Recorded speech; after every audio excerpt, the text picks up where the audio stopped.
Entonces déjenme decirles a ustedes que pues existe un tumor. El cáncer, pues ustedes saben que es de diferentes tipos, ¿no? En realidad la palabra cáncer incluye pues, 100 tipos diferentes de cáncer. O sea, no podemos hablar de el cáncer en particular, sino que son diferentes tipos de cáncer, ¿no? Los que están a nivel de los epitelios, carcinomas, que es la mayoría de ellos, luego los sarcomas, ¿sí? Y los tumores que aparecen en el sistema nervioso central, que pues por lo mismo que están encerrados son malignos ya por naturaleza. Y finalmente los tipos de cáncer líquido. Ustedes eso nunca lo habían escuchado. Han hablado de los tumores sólidos, han escuchado de los tumores sólidos, mas no han escuchado de los tumores líquidos, que son los linfomas y las leucemias. Pero pues esto la gente pues, no lo dice, pero así es. Entonces vamos a hablar de este tipo de cáncer de un epitelio que es el melanoma humano, que es el tumor negro, ¿sí? Es un tumor que se da en la piel, en la epidermis. Acuérdense que la piel, pues tiene, ahorita vamos a ver, tiene dos partes, una epidermis y una dermis, ¿sí? Y en la epidermis precisamente empieza el fenómeno del cáncer de tipo, por ejemplo, melanoma, carcinoma espinocelular, vasocelular, que estos provienen de los queratinocitos y el melanoma proviene de los melanocitos, ¿ok? Entonces vamos a continuar, permítanme tantito. Ujú. No me quiere cambiar, espérenme tantito.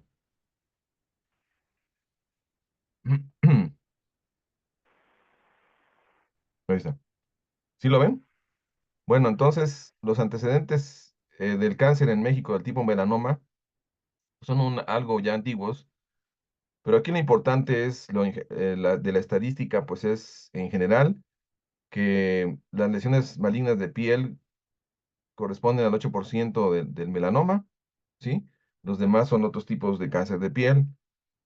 El problema del cáncer de piel tipo melanoma es que, fíjense ustedes que aquí tiene que ver mucho el sol, la radiación ultravioleta del sol, ultravioleta B, y vemos que es más frecuente, por ejemplo, en países como Australia, ¿sí? Se dan cuenta que Australia pues tiene una gran cantidad de radiación. También México, México tiene muy baja radiación solar, pero aquí también nos ayuda mucho, ¿saben qué? El pigmento que tenemos en la piel, la melanina, la cantidad de melanina. En Australia, pues como hay colonos, se colonizó por parte de los ingleses hace siglos, pues llegaron y el precio que están pagando es muy alto, ¿verdad? Porque les da melanoma. Les da un melanoma que se llama diseminación superficial, que es causado por los rayos ultravioleta. Ahorita vamos a ver que hay 4 tipos de melanoma en general para su estudio, se dividen así. Los de diseminación superficial causados por luz ultravioleta, que dan en el tronco, miembros inferiores. Los melanomas sacrales que dan en palmas y plantas, en piel cubierta a veces, donde no hay donde no entra la radiación ultravioleta.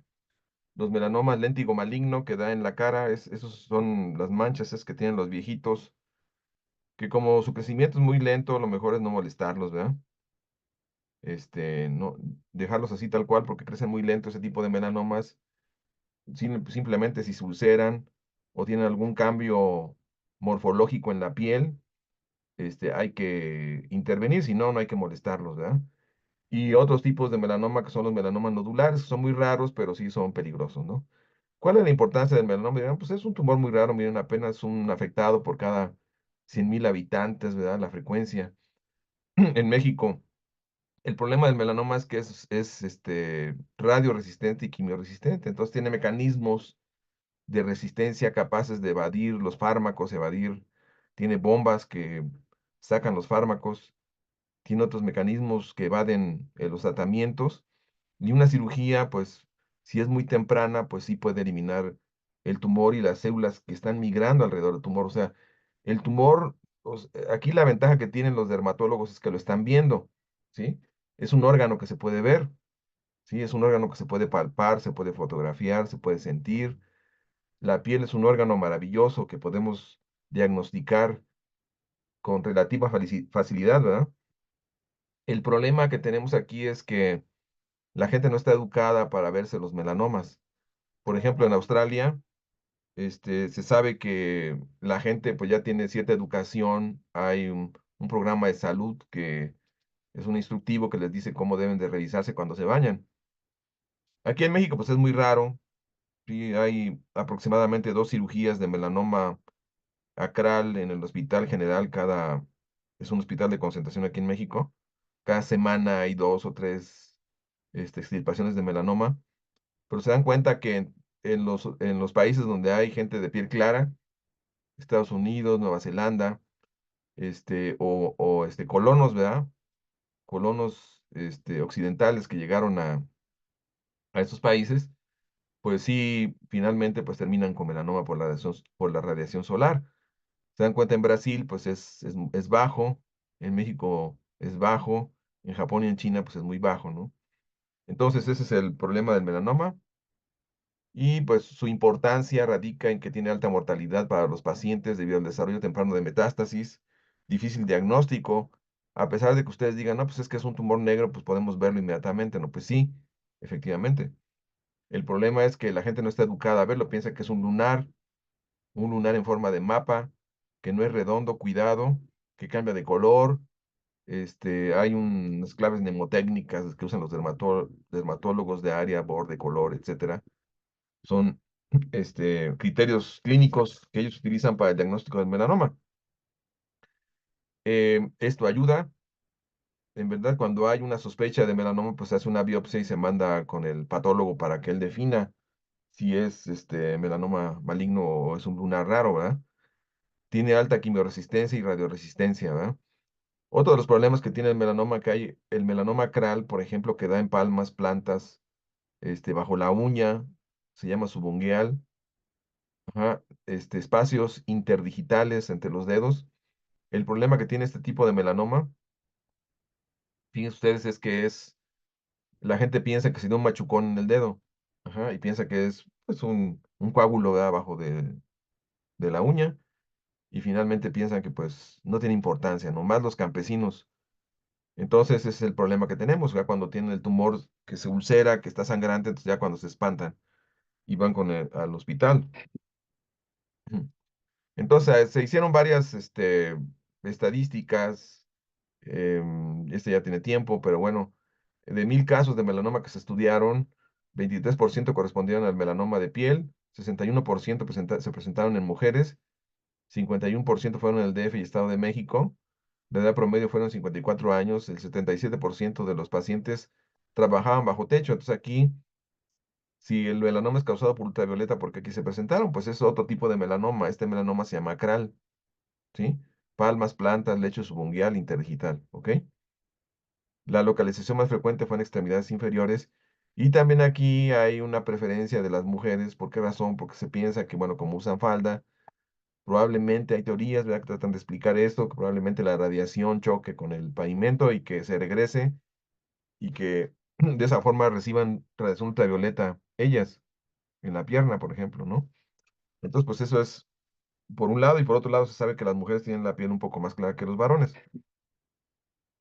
Entonces hay factores de riesgo, ¿verdad? Como son los nevos gigantes, hay niños que nacen ya con un nevo gigante, un lunarzote en la espalda, en el pecho. Entonces estos no tienen problema, más si está diferenciado el lunar, si es un lunar grande hasta con pelo, pues no hay problema, nada más lo peinan. El problema es que se puede malignizar, ¿sí? El problema es que hay que estarlo vigilando con fotografías y con el dermatólogo, hacer seguimientos anuales, etcétera, clínicos. Ajá. La piel blanca, el cabello rubio, los ojos claros son factores de riesgo. La exposición frecuente a la luz solar, la edad, historia de quemaduras solares, esa gente que va a la playa y se despelleja. Cuidado porque ellos, o sea, no tenemos esa capacidad de podernos broncear nosotros, muchos de nosotros, yo me incluyo. Entonces nos despellejamos, ¿no? Entonces hay que tener cuidado porque este es un antecedente importante para el cáncer de piel. Entonces habíamos platicado de la piel, cómo es la piel, ¿verdad? Pues tiene varias capas, ¿no? Tiene su basal, tiene la epidermis, y en ese epidermis pues tiene varias capas o estratos de la epidermis, que es el estrato basal, estrato celular basal. Aquí en esta basal, pues de repente hay un melanocito, ¿sí? Un melanocito que está inyectando melanina aproximadamente a 40 queratinocitos que están por arriba. Eso lo hace por medio de prolongaciones dendríticas. Hagan de cuenta ustedes que es como las ramas de un árbol. Y en cada ramita, pues, inyecta melanina a los queratinocitos que están estos que están acá arriba. Y esos finalmente, pues, son los que esa melanina se inyecta en forma de melanosomas en el citoplasma. Fíjense ustedes,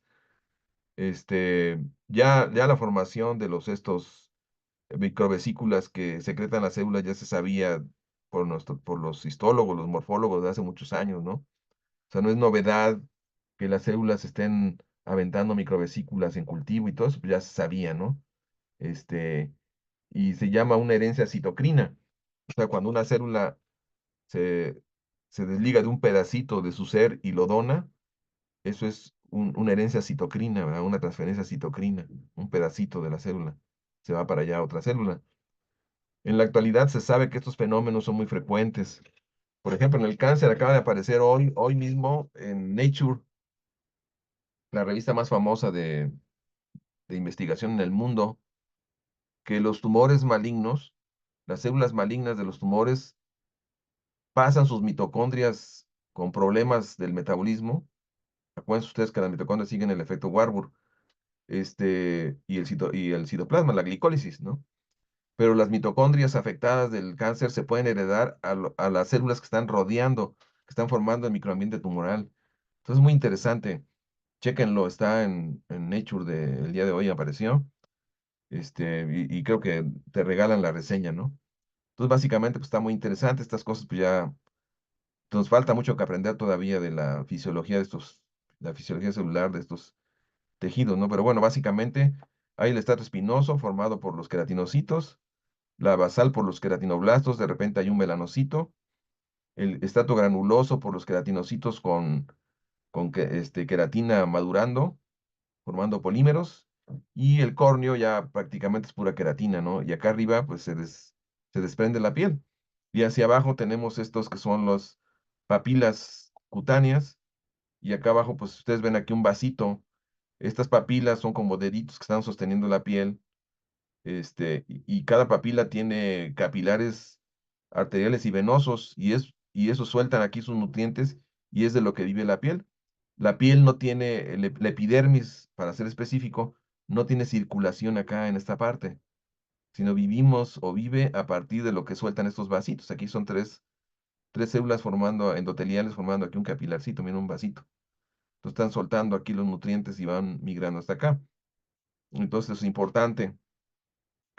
Entonces, la conjunción de la epidermis y la dermis, que es la dermis papilar y la dermis con fibras de colágeno y elastina, etcétera, que es dermis reticular, pues es lo que le da también la elasticidad a la piel, ¿sí? Entonces, esa es la estructura de la piel. Y precisamente los melanocitos, los que dan el pigmento, son los que se mutan por la radiación ultravioleta y forman los melanomas. Pueden formar nada más un lunar. Un lunar es una lesión premaligna, que tú te puedes morir con tu lunar y no pasa nada, ¿sí? Mucha gente vive con lunares y no pasa absolutamente nada, no se pongan nerviosos, ajá, que no se estresen, no pasa nada. El problema es que algunos de esos lunares se pudieran malignizar alguna vez, por eso hay que cuidar los lunares, no hay que estarlos molestando, ¿sí? Entonces, ya saben ustedes que hay células premalignas que están esperando un pretexto para malignizarse, como es la inflamación, la fricción, todo esto, pues sí puede activar algunas células que están más cerca de la malignidad. Entonces, un lunar es una lesión premaligna que hay que cuidar y punto. No pasa nada, ¿no? Y hay que vigilarlo nada más. Entonces, ahí está un melanocito estilizado, este es que parece pulpo, miren, en la epidermis y está heredando parte de su citoplasma en vesículas a las células que están arriba, a los queratinocitos. Un melanocito, que es este pulpo, hereda a los queratinocitos melanina empaquetada, se forman polímeros de melanina, y en este caso los hereda a los queratinocitos, y esa melanina se va arriba del núcleo y lo protege de la radiación ultravioleta. Ujú. Entonces es interesante estas fibras que se forman aquí de melanina, pues provienen de la tirosina, pues se forma a partir de la tirosinasa, que es la enzima que metaboliza la tirosina, se forma la melanina. La melanina, pues hay de cuatro colores, ¿verdad? La melanina negra, la melanina café, que se llama eumelanina, y la melanina que se llama feomelanina, que es la melanina pelirroja, y la melanina amarilla, que da el rubio y el pelirrojo. Ajá. Y bueno, pues ahí sale toda la variación de la población humana en colores de piel, ¿sí? Entonces, miren, ya los patólogos, que son gentes muy, de todos los que están en los hospitales, son los que hay que tener más cuidado, porque esa gente sabe mucho. Este, los patólogos se la pasan leyendo todo el día. Pero bueno, miren, los patólogos hicieron una clasificación histopatológica para poder decir qué tan grave es una biopsia de piel con el tumor. Entonces dijeron, bueno, a ver, vamos a medirlo en niveles. Hicieron unos niveles anatómicos que dijeron, si está confinado el epidermis es in situ, si está en la epidermis y empieza a invadir las líneas papilares de grado 2, etcétera, ¿no? Hasta la invasión del tejido subcutáneo que es grado 5. Pero eso se vio que en la clínica no tenía mucha relevancia, entonces lo midieron con una regleta. Entonces, si es menor de 0,7 milímetros, es algo bueno porque está chiquito y no ha dado metástasis. Todavía de 0,75 hasta 1,5 milímetros pudiera no haber dado metástasis, pero ya más grande, más grueso, vamos a decirlo así, de 4 milímetros ya es de pensarse. Probablemente es que hay una cosa que no se ve del tumor, aunque utilices microscopio, ¿sí? Aunque utilices microscopía, este, el problema es que hay células migrando en la piel, migrando en el tejido que no se pueden ver, a menos que tú marques con sondas y veas en un corte histológico, histopatológico, lo marcas con fluorescencia y puedas ver las células ahí migrando, eso se puede ver. Evidentemente, pues no se mueven, o sea, estás viendo una imagen histopatológica, ¿verdad? Eso sí se puede ver, pero con sondas fluorescentes y microscopía de fluorescencia o con focal. Ajá. Entonces, esto lo hace por Boris Bastian, al final vamos a platicar de él. Entonces, miren, aquí están las fases de crecimiento del melanoma. En A es un tejido normal. Ahí están los melanocitos marcados aquí con esa raya. De aquí para arriba epidermis, de aquí para abajo dermis. El folículo piloso. Este folículo piloso alberga melanoblastos, ¿no? Que son capaces de repoblar aquí la piel para curarla, por ejemplo, en el vitiligo, para darle pigmento, mejor dicho. Entonces aquí vemos en B un, un crecimiento in situ porque está por arriba de la basal. Cuando rompe la basal ya es invasor. Puede ser microinvasor o invasor ya declarado, ¿verdad? De la dermis papilar, miren. Aquí está por arriba de la basal y acá está ya invadiendo, ya atravesó la basal y está invadiendo. Aquí ya seguramente ya se metió a linfáticos, ya se metió a algún vasito, algún capilar y puede, pues, invadir en este caso, ¿no? Entonces hay que tener cuidado. Y aquí al lado vemos ay, perdón, permíteme. Aquí vemos al lado la histopatología. Si se dan cuenta, son células gigantes, pigmentadas. Aquí no se ve muy bien, pero son células pigmentadas, invadiendo la epidermis. Y aquí se ve que ya de la epidermis, que sería esta parte, ya invadieron el tejido. Miren, hay cordones celulares. A este grupo de células se le llama cordón. Ajá. Núcleo grande, miren, muy teñido. Nos habla de malignidad. A veces aquí hay invasión de células inflamatorias. Eso es bueno y es malo. Eso es para otra plática, pero bueno, es interesante la patología, la anatomía patológica. Bueno, aquí vemos la clasificación de los melanomas. Este es un melanoma de diseminación superficial que se origina por radiación ultravioleta. Y en este caso se ha encontrado que se relaciona con mutaciones en BRAF. BRAF es una sinasa citoplásmica. Hasta en un 50% de los casos, aquí dice 66%, pero es lo que se pensaba hace años. Ahora ya se sabe que es el 50% de los casos de melanoma originado por el sol. Hay mutaciones de BRAF en la mayoría de los casos, ¿verdad?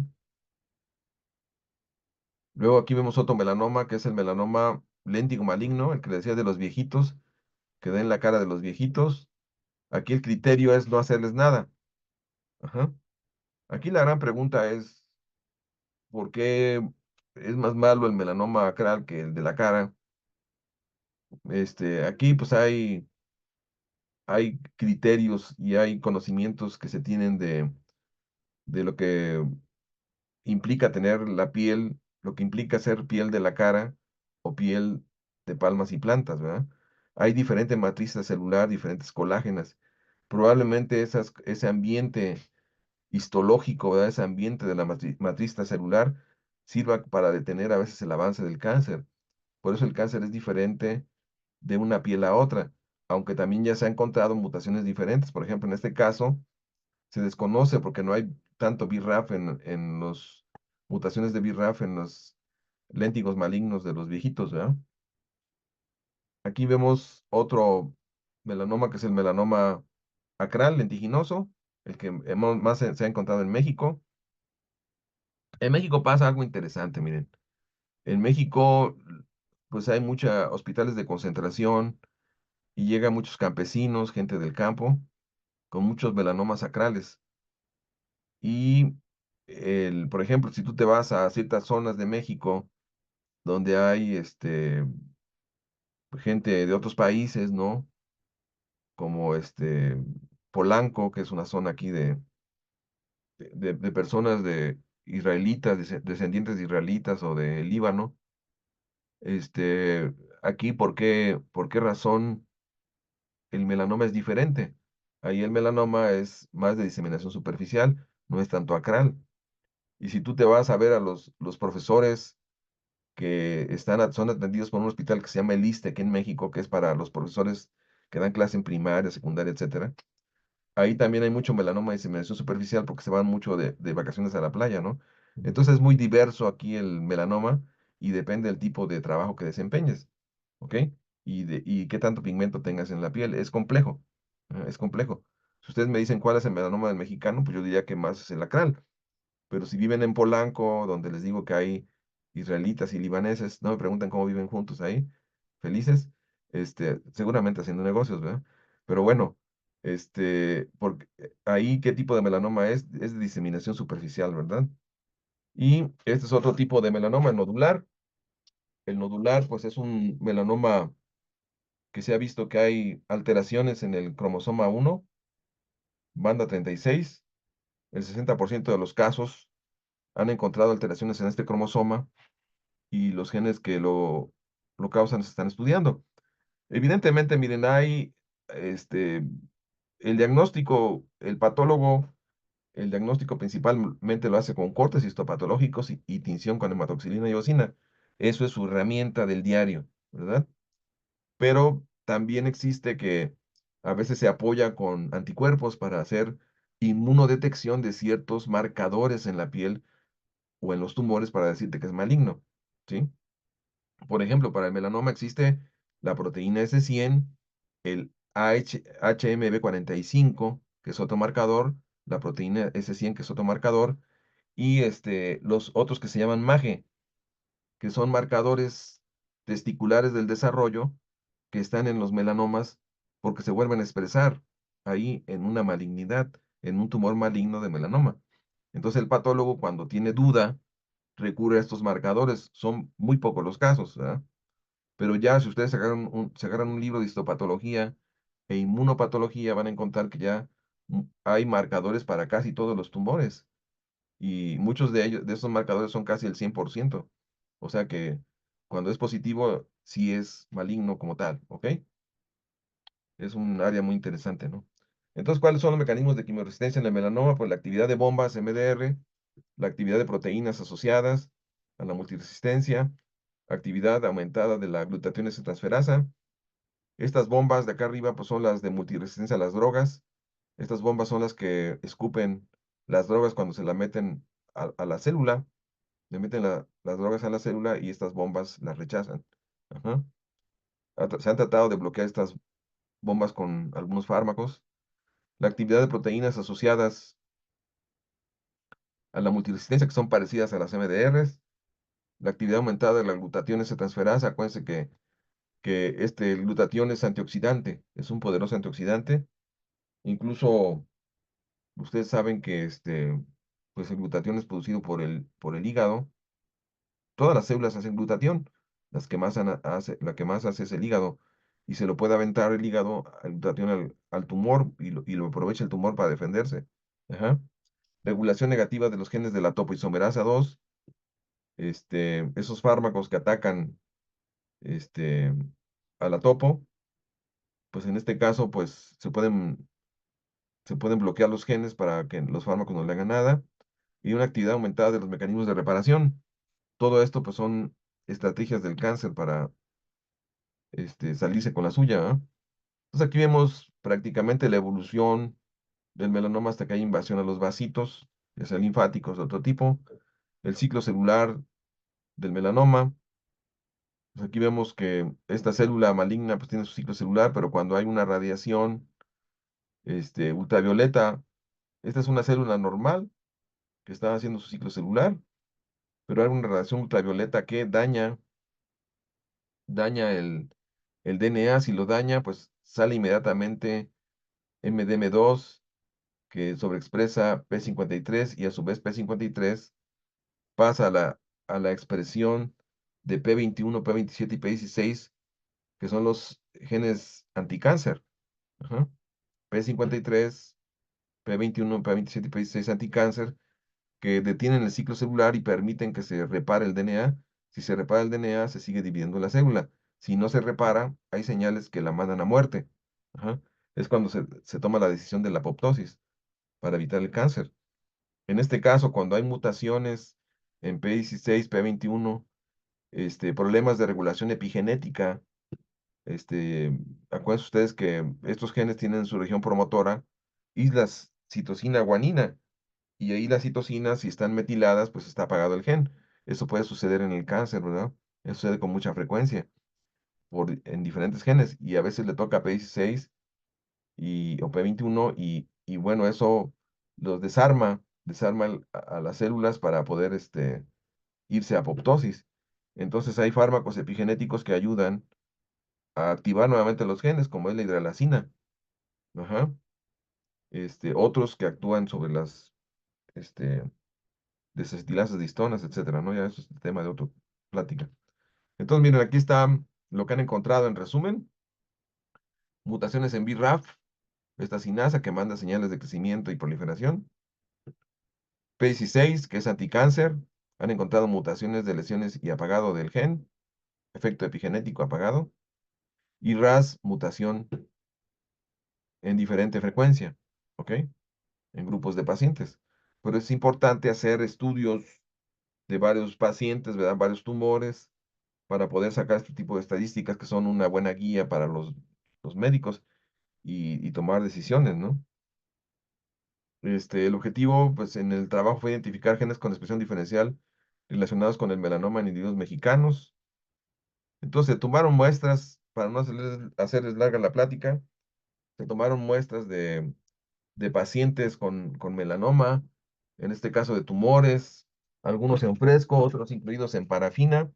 Recuerden ustedes que los tumores, o los puedes congelar a -70 °C, o metes el fragmento del tumor en paraformaldehído, y haces estudios histológicos e histopatológicos, ¿verdad? Y cuando se congela la muestra, pues tienen la oportunidad aparte de obtener moléculas como es el RNA mensajero u otros tipos de RNA. Entonces tiene más plasticidad trabajar a veces con muestras en fresco que congelas. Sin embargo, si las metes a formaldehído, pues sí se te conserva el tejido. El RNA se conserva así en ciertos fragmentos. A veces es necesario trabajar en el tejido como tal, in situ, esos RNAs, porque si tratas de sacarlo sale muy fragmentado, tanto el DNA nuclear como el RNA mensajero u otros tipos de RNA. Entonces, a veces es bueno, ¿verdad? Trabajar con muestras en fresco. Eso es difícil porque, bueno, los hospitales no tienen la cultura a veces de la colaboración, y lo más que puedes conseguir con los patólogos, pues, son los tumores incluidos en formaldehído, ¿verdad? Entonces, finalmente, la idea fue, pues, estudiar esos melanomas, buscar por una técnica que se llama Differential Display, PCR, que prácticamente lo que les quiero decir aquí para que no se les haga complejo, que es, te agarras una porción de los RNAs mensajeros y los comparas con piel normal y con todos los tumores. Y los RNAs que son diferentes los puedes seleccionar con esa técnica y los puedes estudiar, ¿ok? Eso fue lo que hicimos. Y al final estudiamos esos genes por hibridación in situ, o sea, buscamos la expresión de los genes en el tejido, incluido en parafina, y metimos sondas del gen para poderlos localizar y lo vimos con fluorescencia en un microscopio confocal. Entonces, después, la hipótesis pues, es que hay expresión diferencial de genes. Tejido tumoral tiene unos genes que se expresan comparado con el tejido sano. O sea, hay un grupo de genes que se expresa tanto en el tejido tumoral como en el sano, que es el 99% de todos, pero hay un grupito pequeño que hace al cáncer ser cáncer. Ese grupito nos interesa a nosotros. Por eso metimos esta técnica, para estudiarlos, ¿no? Y hubo criterios de exclusión y de exclusión que básicamente aquí lo que me interesa es que ustedes vean cómo aplicamos las técnicas, ¿no? Entonces, básicamente, pues se obtuvieron los datos clínicos, muy importante. Sin esta visión no tenemos una guía, ¿verdad? La clínica muy importante, ¿no? Luego el tejido tumoral y sano, una parte era para el patólogo, porque pues a él hay que respetarlo, el diagnóstico, y ya nos regala una muestra en la cual se criopreserva en los 70 grados Celsius. Se hace una extracción de RNA total por medio y purificación por medio de kits que te permiten pues obtenerlo, etcétera. Evidentemente, pues como en todas las técnicas que les han platicado seguramente en otra charla, pues han visto que se hace hincapié en obtener un RNA muy puro e íntegro, ¿verdad? Que no se degrade, porque el RNA, a diferencia del DNA, pues tiende a degradarse mucho. Entonces hay que utilizar siempre, pues, varios cambios de guantes, material de plástico nuevo, tratado con DNAsas perdón, eliminando RNAsas y DNAsas, etcétera, ¿verdad? Para evitar que se degraden estos. Y se hace una retrotranscripción, o sea, una conversión del RNA a DNA por medio de una transcriptasa reversa o transcriptasa inversa, que es una enzima, ya te la venden clonada y todo esto y purificada, ¿no? Entonces ya este cDNA, que es el reflejo del RNA total de lo que expresa la célula, ¿sí? Lo obtienes tanto de piel sana como de tumores y lo comparas. ¿Cómo lo comparas? Haciendo una PCR como de 100 fragmentos del tumor comparado con otra PCR de 100 fragmentos de la piel sana. Y las bandas que son diferentes, esas probablemente son buenos candidatos de ser propios del tumor, ¿ok? Esta técnica que te permite eso se llama PCR Differential Display. Ajá.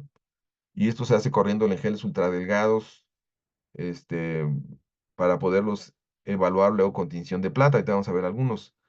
Y bueno, ya los que sean diferentes, pues los mandas a secuenciar el fragmentito, lo recortas del gel de acrilamida y lo mandas a secuenciar a un secuenciador automático. Y también, si resulta que es un gen interesante que suene a cáncer, lo buscas en el banco de genes por la secuencia, ¿verdad? Y ves que, pues, por ejemplo, puede ser un factor transcripcional, una bomba de membrana, bombas de esas MDR, puede ser una sinasa, etcétera, ¿no? Entonces, son genes que suenan a cáncer, entonces eso los mandas ya a secuenciar y haces sondas e hibridas el tejido, hibridas los tumores de los pacientes. Entonces, estos eran los datos clínicos de los pacientes, las edades, el tipo de melanoma, la mayoría de los melanomas eran ya avanzados, y se hizo la técnica. Básicamente aquí se meten primers que te pescan los RNAs, ¿sí? Te pescan los RNAs, son primers de polité que terminan en C o en G o en A, ¿no? Entonces se pegan a la colita de poli A del mensajero y de esa forma tú puedes retrotranscribir fragmentos de DNA de cadena sencilla y luego hacer PCR para hacer cadena doble y eso lo vas a correr en un gel. Estos geles tienen esta multitud de bandas y las bandas diferentes, bien, esta primera banda es de la piel sana, estas dos corridas que están aquí son de tumor en este caso es el mismo tumor, y se darán cuenta aquí que tiene una banda de más que no está en la piel sana. Esta es la que recortamos y la ponemos en un tubito y la volvemos a reamplificar. Entonces así tomamos, por ejemplo, miren aquí hay un piel sana, tumor, piel sana, tumor. piel sana, esta, tumor, estas dos, ¿no? Entonces resulta que detectamos tres bandas diferentes. Una resultó ser el MDR-ABCB5, que paralelamente estaba trabajando el doctor Marcus Frank en Harvard, el gen TEMEM y la ciclina. Ujú. Aquí se ven las flechas que identifican a la ciclina, al ABCB5 y al TEMEM. Ujú. Una cosa importante que les quiero decir es que este TEMEM correspondió a un gen que mutado causa un problema genético en niños y es una bomba que se encuentra en el retículo endoplásmico que maneja calcio. Entonces, acuérdense ustedes que el calcio es muy importante para que invada una célula de cáncer. El calcio es como el motor. Ajá. Evidentemente, pues también el ATP, ¿verdad? Pero el calcio, pues sí permite que estas moléculas del esqueleto puedan ser plásticas, ¿verdad? Y polimerizarse, etcétera. Entonces, esos tres candidatos se recortaron de este gel, se recortaron aquí. Haz de cuenta que era un bisturí, los recorté de aquí, de acá y de acá. Luego se reamplificaron. Aquí están las bandas, las mismas anteriores, aquí están. Y luego se mandaron a secuenciar y, bueno, se clonaron en un vector, se mandaron a secuenciar, y aquí está la secuencia. Esta secuencia se metió en el Gene Bank de genes, en el banco de genes. Aquí están. Y se diseñaron primers que permitían amplificar un fragmento de estos genes. Un gen resultó ser una ciclina, otro gen un MDR, el ABCB5, y otro más resultó ser TEMEM, la bomba esa de calcio que les platico. Se diseñaron primers para amplificar, y aquí están las amplificaciones. Lo que ven abajo es actina en C. Cada carril de esto del 1 al 10 son tumores de 10 pacientes y el control negativo, pues es piel sana, ¿ok? Y en la mayoría encontramos para ABCB5 la sobreexpresión, es un gen que se expresa mucho en el melanoma, es un gen que aparece normalmente en los melanocitos, que se expresa normalmente ahí, pero que se exagera su expresión en el cáncer tipo melanoma y otros tipos de cáncer. En este caso, pues lo vimos en el 90% de los pacientes. Y el gen TEMEM se expresó en algunos. La ciclina ya no la estudiamos. Y esta es la actina, la que está acá abajo. Este es un gen housekeeping, ¿sí? Esta es una PCR convencional que se amplifica con primers en un tamaño definido y se corre en geles de agarose y te tiñe con bromuro de tidio o con otros colorantes fluorescentes que ya venden aquí en los proveedores. Se hace hibridación in situ. Prácticamente la hibridación in situ, hagan de cuenta que ustedes diseñan un primer para cada, por ejemplo, para esta banda, diseñan un primer para esta banda y otro primer para esta. Diseñamos primers para ABCB5, el MDR, y para la tirosinasa, que es la enzima que es exclusiva de los melanocitos. Y ¿qué es lo que hacemos básicamente? Metemos la sonda y se hibrida con el citoplasma, porque acuérdense ustedes que el RNA mensajero maduro está en el citoplasma. En el núcleo está el DNA. Hay unos RNAs que están madurando, claro, sí. Pero generalmente la hibridación se ve en el citoplasma con RNA mensajero. Entonces tendríamos que ver el núcleo vacío y el citoplasma luminoso. Entonces aquí están los tumores. En azul es ABCB5, en amarillo es tirosinasa y correlacionada. Miren, aquí hay varios invadiendo. Ahorita vamos a ver una ampliación. Esto que ven aquí como una dona, pues es un folículo piloso y se ve la tirosinasa en amarillo y en azul se ve el ABCB5. Aquí están las células en el tejido invadiendo. Cada una de estas es un melanocito invadiendo maligno. En azul ABCB5, en amarillo tirosinasa. Acuérdense que estamos hablando en este caso, hibridación del RNA mensajero. Y aquí está, esto se hizo con confocal y se hizo un merge, que es la unión de estas dos imágenes. Se ve en la misma posición las células invadiendo el tejido. Aquí están otras que están más bonitas. Miren, se ve el núcleo vacío, se ven como donitas invadiendo el tejido. Nuevamente en amarillo tirosinasa, en azul ABCB5 y la conjunción de las dos. Entonces la bomba ABCB5, pues es, bueno, aquí para recalcarles, el curso que damos, pues sí permite amplificar, por ejemplo, esas bandas que vieron ustedes hace un momento. Este, se les enseña cómo hacer primers para amplificar y ser específico. Si se dieron cuenta, era una sola banda, no había bandas por arriba ni por abajo.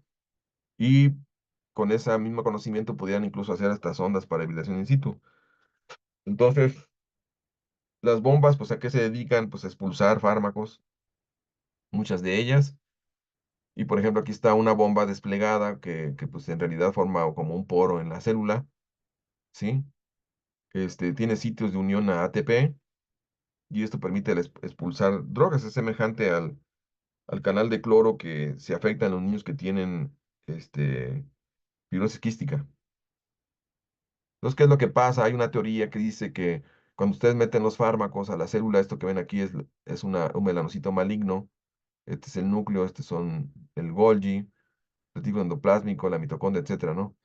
Entonces se supone que la célula maligna, aparte de tener las bombas que poder expulsar acá arriba, miren, las drogas, pudiera meter estas drogas también a vesículas, cambiarles el pH y desarmar esas drogas, entonces, y incluso expulsarlas o heredarlas. Nosotros tenemos una teoría que publicamos este trabajo lo publicamos en una revista de dermatopatología y venerología de Europa. Y también publicamos un artículo de una teoría de cómo probablemente los melanocitos estén mandando RNAs a los queratinocitos aparte del pigmento, ¿verdad? Lo cual pues suena muy obvio, ¿no?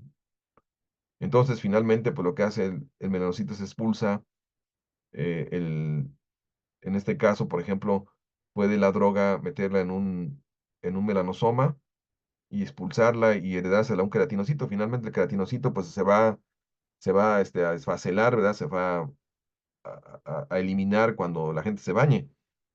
Entonces, se va a desechar en la piel. El queratinocito pues, se va a llenar de queratina y pues se va a eliminar. Entonces, finalmente, sea un mecanismo normal de destoxificación en los humanos, ¿sí? Entonces, sería un mecanismo nuevo que estamos proponiendo nosotros desde hace más de 15 años. Y bueno, ya hubo por ahí unos ingleses que metían otras cosas, pero finalmente nosotros hicimos la propuesta. Aquí vemos nuevamente la misma foto anterior. ¿Qué es lo que pasa? Pues esos genes están localizados en las zonas de amplificación genómica en los cromosomas, en los melanocitos, y por esa razón probablemente el ABCB5 se esté sobreexpresando por amplificación genómica. Ajá. Y aquí vemos una imagen, este no es mía, este es el doctor Boris Bastian, un dermatopatólogo que está en Estados Unidos. El doctor Bastian marcó RAS mutado en el sitio donde supuestamente aquí es una cicatriz de que extirparon un melanoma aquí y estudió los bordes de la herida que quedó, bueno, ya con cicatrización, ¿verdad? Y se dio cuenta que había melanocitos ahí todavía que nadie quitó. Entonces, aquí esto es un problema porque pues en una cirugía pues se supone que se toma 1 centímetro alrededor de la mancha, ¿verdad? Del melanoma o 2 centímetros para eliminar todo el tumor, pero a veces pueden quedar restos de melanocitos y la enfermedad puede retoñar, aparecer de nuevo o hacer metástasis a órganos distantes. Acuérdense que cuando se habla que las células malignas se van a un ganglio, se llama diseminación a ganglios. Cuando a ese otro órgano se llama metástasis. No se equivoquen porque los patólogos estos se enfurecen cuando les hablas mal. Ajá. Y aquí, este es para mí el más interesante. Esta es una hibridación de un melanoma con el gen TEMEM. Las células están súper azules. Hay mucha expresión, pero desgraciadamente lo dejamos por ahí dormido. Este tema de investigación, pues está muy interesante. Para los que se interesen, ahí está esperándolos para ver en qué participa en el melanoma, ¿verdad? Y bueno, finalmente el gen TEMEM, que les digo que es una bomba de calcio. Aquí está la bombita. Tiene varios pasos transmembranales. Mutado causa un problema que se llama natodisplasia en los niños, ¿sí? Y pues tienen problemas de la maxilar inferior y de los huesos largos, ¿verdad? Y tan tan. Eso es todo lo que les quería platicar. Nosotros trabajamos algo así como patología molecular, ¿sí? O sea, no nos quisimos desligar de la medicina, trabajamos con muestras de tumores y le hacemos biología molecular a los tumores. Yo doy patología en la Escuela Superior de Medicina, soy el revisor para América Latina, el único revisor para América Latina del Robbins, de la patología de Robbins, que seguramente muchos de ustedes conocen. Ya el doctor Vinay Kumar Me acaba de invitar nuevamente a la revisión del libro en español, lo cual pues, es un honor. Este, y bueno, pues ahí estamos. Yo revisé la edición décima y ahorita viene la onceava edición del Robbins, ya va a salir en Estados Unidos en mayo. Y pues con todo gusto vamos a revisar la de español si nos dejan los españoles, porque son muy celosos. Entonces, pues es todo lo que les quería decir. Y ahí estamos a sus órdenes. Estamos en la Escuela Superior de Medicina, en el segundo piso del edificio 70.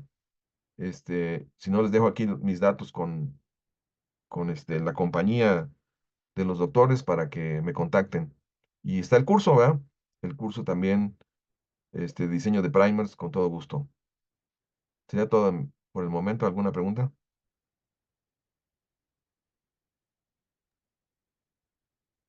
Muchas gracias, doctor Ismael. Mm. Aquí había alguien, sí, hace un segundo con la mano que había puesto, pues levantando la mano. Creo que tenían alguna pregunta entre los asistentes.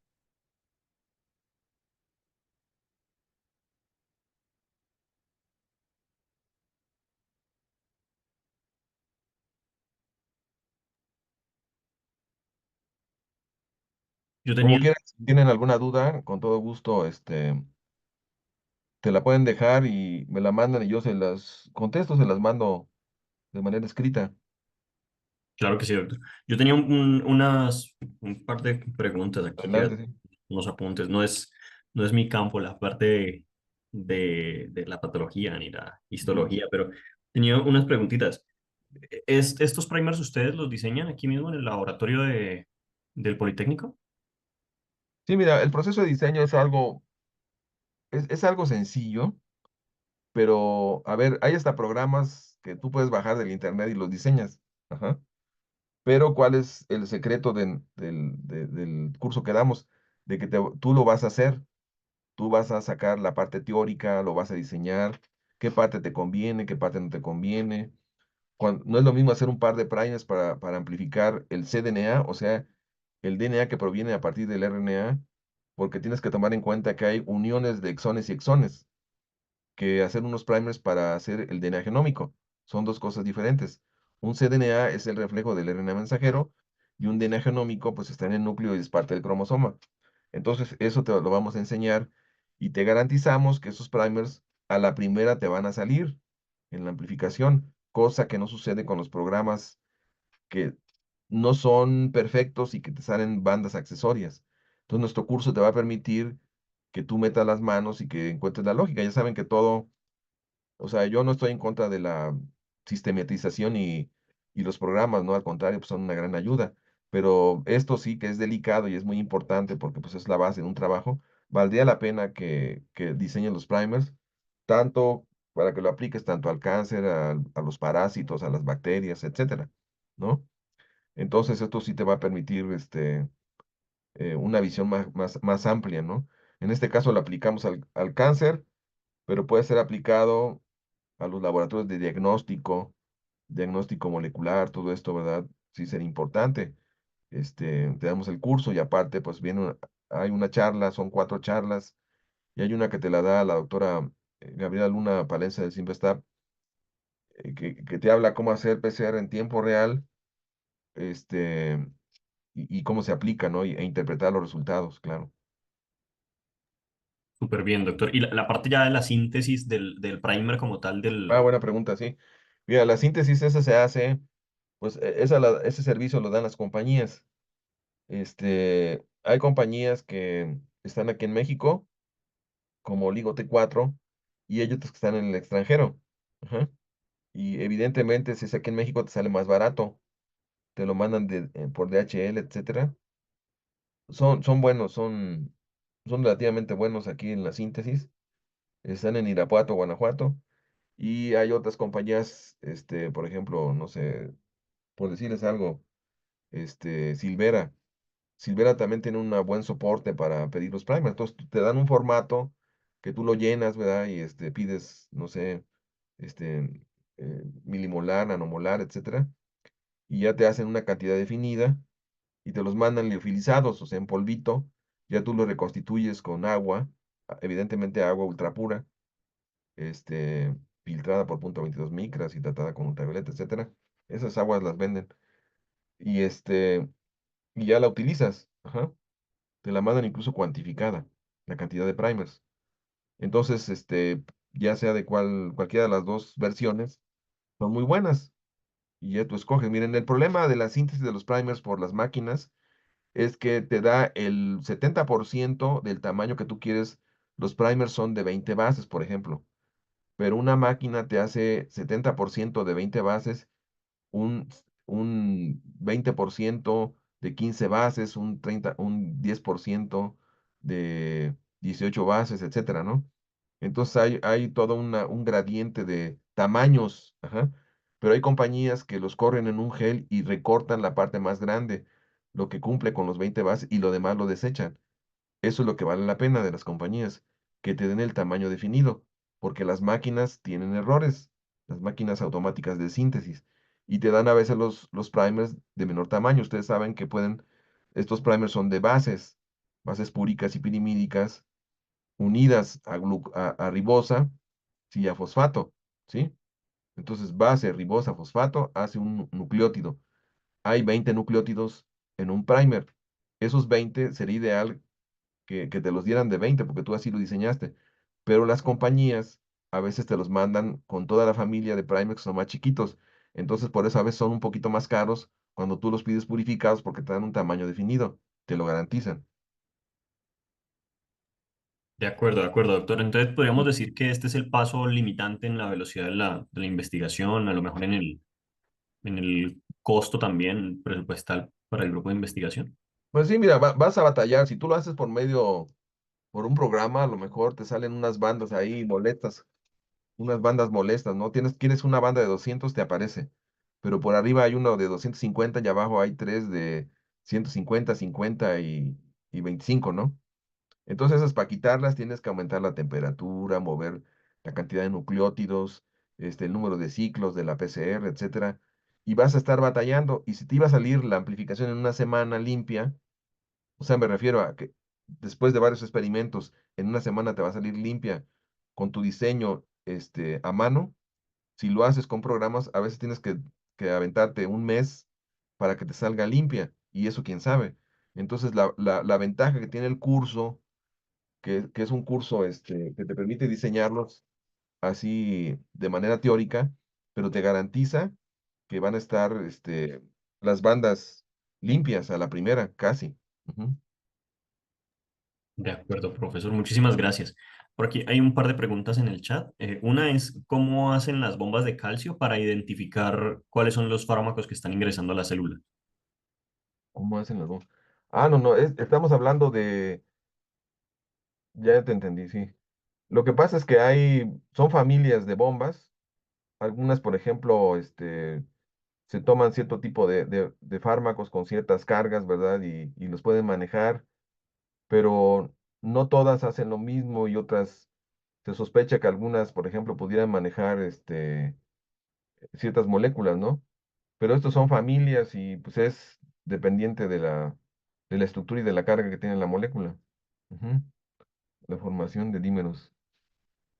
Dice, ¿cómo se puede evitar la formación de dímeros? Ah, de primer-dimer, ¿no? Yo creo que se refiere a eso.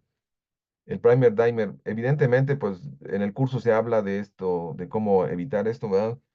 Se buscan secuencias que no complementen entre ellas y que no formen estructuras, que no se peguen los primers entre ellos. Por ejemplo, A se casa con T y C se casa con G, ¿no? Entonces, hagan de cuenta que en los extremos, si hay complementariedad de un extremo del primer de un primer forward con el reverse, que es el siguiente, porque es un par de primers, si se pegan entre ellos, pudiera formar el primer dimer. Para esto hay varias técnicas, como es el hot start y enzimas que empiezan a alta temperatura, que te permiten evitar esto del primer dimer, claro. Eso lo vemos en el curso. De acuerdo, doctor. Muchas gracias. En el caso que menciona de estas bombas que podrían eliminar los fármacos, en el caso de que pudiéramos identificar cuál es la bomba que estaría sacando nuestro fármaco, ¿sería posible co-suministrar otro fármaco que la inhibiera? ¿O sería... Sí, por ejemplo, se parecen mucho a estas bombas de calcio que tapa el verapamilo. el nifedipino, el verapamilo, ¿no? De hecho, se utilizan fármacos parecidos al verapamilo y el nifedipino para bloquearlas. El problema es que estas bombas, fíjate que son muy representadas en las células madre. Y si tú las atacas, en realidad estás matando a las células que van a regenerar los tejidos. Por eso hay que ser muy específico con las bombas. O sea, no se puede meter así un fármaco que te las bloquee, porque finalmente puedes afectar a otras células que son buenas y que tienen la ventaja de que son células madre.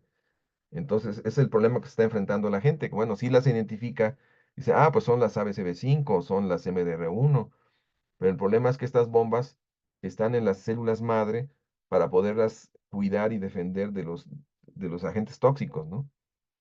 O genotóxicos. Por eso hay muchas bombas de estas en las células madre. Y si tú las atacas, puedes también atacar a las células madre y afectar la regeneración de los tejidos, ¿eh? Es grave el problema. Por eso necesitamos mucha especificidad o selectividad, no sé ustedes cómo lo manejan como farmacólogos, para este tipo de bombas. O buscar, ¿verdad?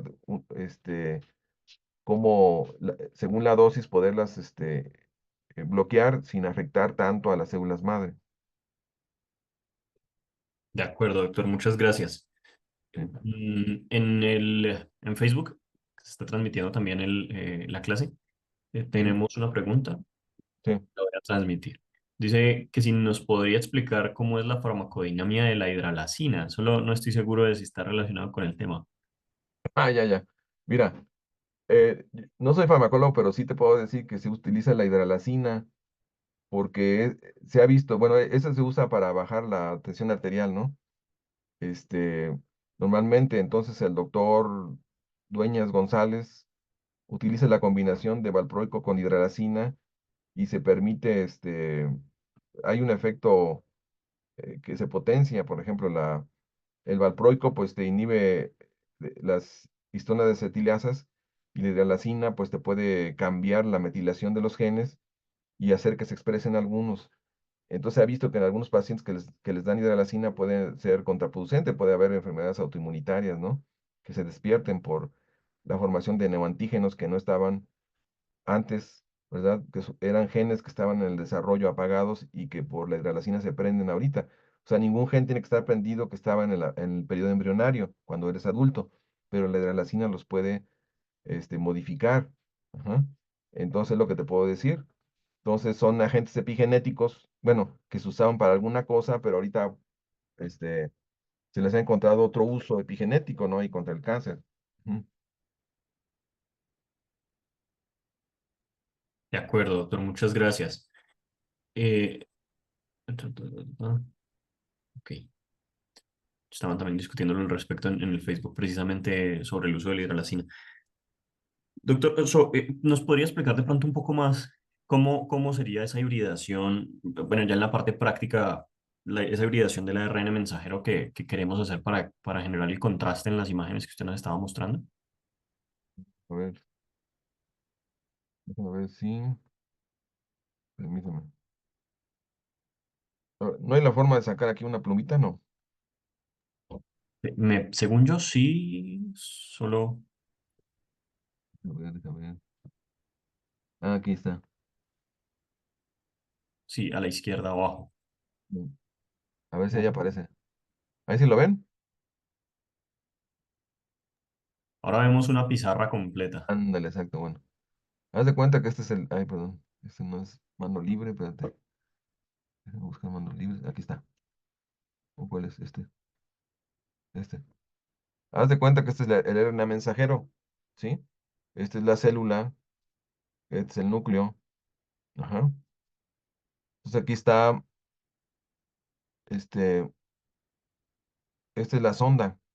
Nosotros hacemos del 100% de un RNA mensajero, un 10% o 1%, ¿verdad? Del tamaño, hacemos un primer de 20 bases que es antisentido con respecto al RNA mensajero que está aventando el núcleo. Este sería el núcleo, aquí están los cromosomas. Ujú.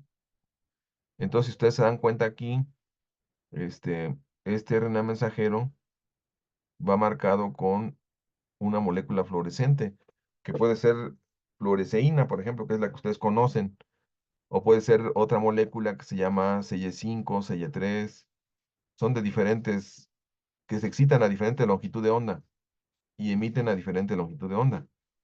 Entonces esto es lo que te da, por ejemplo, puedes meter hasta tres ondas diferentes en una sola célula. Y por ejemplo, una se pega en este RNA. Vamos a hacer aquí otro RNA, espérate. Aquí está otro RNA y le metemos otra sonda aquí, marcada con otra molécula fluorescente. Y entonces ya son dos. Entonces tú puedes hibridar hasta con tres ondas diferentes y puedes detectarlo con diferente longitud de onda de láser, ¿sí? Puedes excitar, por ejemplo, aquí, esto te emite, excitas a una longitud de onda con un láser y emite a una longitud de onda y esto lo captas aquí con un microscopio confocal. Ajá. Y esta también le avientas otro láser y lo captas con el confocal. Y esta también le avientas otro láser de otra longitud de onda y lo captas aquí. Entonces, tú puedes hacer tres imágenes de la misma célula con diferentes marcadores de RNAs, de tres diferentes RNAs. Por ejemplo, vamos a suponer que tú estás buscando BRAF, que dijimos, BRAF, ¿no? Que está mutada en ABCB5, ABCB5, y otro que tú quieras, no sé, RAS. Entonces puedes detectar las tres en una sola célula con tres sondas diferentes. De hecho, hay una alumna que está ahorita en la Escuela Superior de Medicina que la teoría que tenemos, la hipótesis es que MYC, pues todos saben que es un master gene, o sea, un gen que codifica para un factor transcripcional que controla muchos genes. Un gen que controla muchos genes se llama master gene, o un gen maestro, ¿ok? Entonces pensamos, ya hay evidencias, ¿no? Pensamos que MYC controla a ABCB5, que controla a MDR1 y otro, ¿no? Entonces, la hipótesis es que en los melanomas, en una célula vamos a encontrar, si está alto a BCB5, vamos a encontrar alto a MYC, con respecto a la piel sana me refiero, y vamos a encontrar alto a MDR1, los tres en la misma célula. ¿Ah? Entonces vas a tener tres colores diferentes. Vas a tener aquí uno, aquí vas a tener otro color, permíteme. Ujú, y acá va a tener otro color. No, no, no, se me acabaron los colores, aquí están. Ajá. Entonces, vas a hacer un merge, que es la unión de estas tres fluorescencias en una sola célula, y eso te va a dar que MYC está amplificado. Por ejemplo, este es MYC, ajá, este es MYC, que ABCB5 está amplificado. Son RNAs mensajeros, ojo. Y tercero, ABCB1 está amplificado. Por lo tanto, ¿sí? Estos tres están amplificados.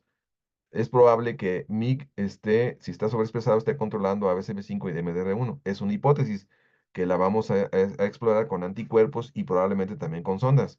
Ajá. Entonces, la hibridación in situ se utiliza para esto, para explorar la expresión de estos genes en una sola célula, que es una técnica muy padre. Ujú. Súper bien, excelente, profe. Muchísimas gracias. Me Claro. imagino que en el curso también se explica más específicamente cómo utilizar estas sondas. Damos una charla como la anterior. Hemos De acuerdo. trabajado con cáncer de mama. Ahorita trabajamos con vitiligo, buscando unas células ahí que la, modulan la respuesta inmunitaria en la dermis. Y también vamos a trabajar con melanoma, buscando esto que les acabo de decir, una alumna que se llama Ilse. Y si tenemos esos resultados, con todo gusto lo vamos a discutir en el curso. Claro. Excelente, profe. Muchísimas gracias. Sale. Entonces, bueno, por aquí otra pregunta, dos preguntas más. Uno es que si esta línea de investigación se puede aplicar se puede aplicar con nanotecnología. Ah, es una buena pregunta. No, bueno, si un RNA, por ejemplo, este RNA lo marcas aquí con una esferita, este, de algún material que permite hacer moléculas nano o estructuras nano. El RNA, sí hay RNAs marcados con moléculas pequeñas, claro. En este caso, yo le estoy hablando de la fluorescencia, pero sí, efectivamente, se puede hacer pero más para el diagnóstico y para la identificación, ajá, no para el tratamiento. Evidentemente, si tú haces un RNA antisentido o una sonda antisentido, puede incluso hasta bloquearte un RNA mensajero, ¿verdad? Esa es otra área, pero eso se haría con cultivo celular o inyectado en un animalito, algún tejido para ver el bloqueo de los mensajeros, ¿verdad? Eso sería otra área, totalmente. Ujú. Y preguntan por acá si vamos a aplicar los RNAs. No, fíjense que no nos da tiempo, son 4 días. Nada más hablamos del diseño, la lógica del diseño y ya, pero no nos da tiempo para hablar de las sondas. A lo mejor en algún otro curso hacemos uno de hibridación in situ, para hablar de cómo se diseñan las sondas para hacer la hibridación in situ y cómo se piden marcadas para el confocal. Ujú. Súper bien, doctor. Muchísimas gracias. Bueno, para quienes están interesados, por aquí en el chat les copié el enlace al curso de Farbiois enfocado en diseño de primers, dictado por el doctor Ismael Vázquez Moctezuma, así como su perfil de ResearchGate. Doctor, muchísimas gracias. No, a ustedes, gracias que acudieron al curso. Sí, ahí hacemos patología, este, en tejidos por el momento, ¿no? Los que quieran ir a visitarnos, ahí estamos en la Escuela Superior de Medicina. Queremos trabajar otro modelo, pero de eso después les platico. Pero ahorita básicamente es el único modelo son con estos tejidos, porque tenemos colaboraciones con hospitales y con patólogos que nos proporcionan y ahí los analizamos. También trabajamos con inmunistoquímica. Como les decía, pues es otra área muy interesante, ¿no? Bueno, pues buenas noches.